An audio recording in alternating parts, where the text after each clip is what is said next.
அழகே அழகு சீரியல்ல டுடே எபிசோட்ல எல்லாருமே கொடைக்கானல்லேருந்து கிளம்பி வந்துட்டு இருக்காங்க. அதுக்கடுத்து தான் நம்ம பாக்யராஜ் இருந்துட்டு பாப்பாவை கூப்பிடணும் அப்படின்னு சொல்லிட்டு தங்கராஜோட வீட்டுக்கு கூட போல வேற ஒரு காரை பிடிச்சிக்கிட்டு நேரம் இந்த சைடு வந்துடுறாரு. மலர் இருந்துட்டு பாப்பா கிட்ட போயிட்டு, நீயும் கொடைக்கானல் வந்ததா வீட்டில் யார் கேட்டாலையும் நீ சொல்லணும் அப்படின்ற மாதிரி சொல்லிடுறாங்க. நான் எப்போ கொடைக்கானலுக்கு வந்தேன்? நான் தான் கொடைக்கானலுக்கு வரலையே.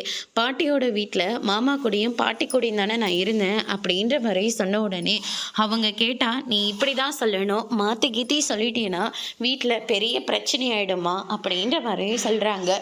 சரி சரி நான் அப்படியே சொல்லிடுறேன் சரிங்களா அப்படின்னு சொல்லிட்டு பாப்பாவும் ஒரு பக்கம் சொல்லிடுறேங்க.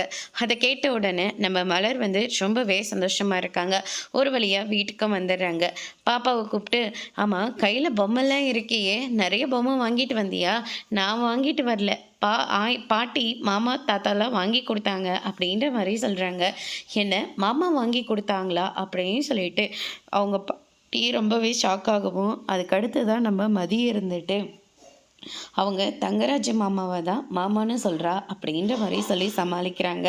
ஓ அப்படியா, மாப்பிள்ளையெல்லாம் நல்லா கவனிச்சிங்கல்ல? ஐயோ ஒரே கால் வலியாக இருக்குது, 3 நாள் போட்டது போட்டபடியே இருக்குது, எவ்வளோ வேலை தான் நானும் செய்யறது. நீ கூட்டிகிட்டு வந்தியே, நாக்கெல்லாம் செத்து போச்சு, நைட்டுக்கா சப்பாத்தியும் ஒரு குருமாவும் செஞ்சிரு அப்படின்ற மாதிரி சொல்லிடுறாங்க. இதை கேட்ட உடனே அவங்க ரொம்பவே கோவப்படுறாங்க நம்ம மதி. அதுக்கடுத்து தான் நம்ம சுரேஷ் இருந்துட்டு எனக்கு சிக்கன் ரைஸ் செஞ்சு கொடுத்துருங்க அப்படின்ற மாதிரி சொல்கிறாங்க. மலர் நாளைக்கு கிருத்திகை, அதனால் பார்த்து பத்திரமா இருந்துக்கோ அப்படின்ற மாதிரி எச்சரிக்கிறாங்க. சரிங்க அத்தை நான் பார்த்துக்கிறேன் அப்படின்னு சொல்லிட்டு நம்ம மதியம் சொல்லிட்டு இருக்காங்க. அடுத்த நாள் காலையில் மதி எல்லாருக்கும் முன்னாடி எந்திரிச்சு பருப்பை வேக வச்சு பாலை காய வச்சு அதுக்கடுத்துதான் காய்கறிகள் எல்லாத்தையுமே நறுக்கி வச்சுட்டு ஜாகிங் போகிறதா சொல்லிட்டு கிளம்பி போயிடுறாங்க.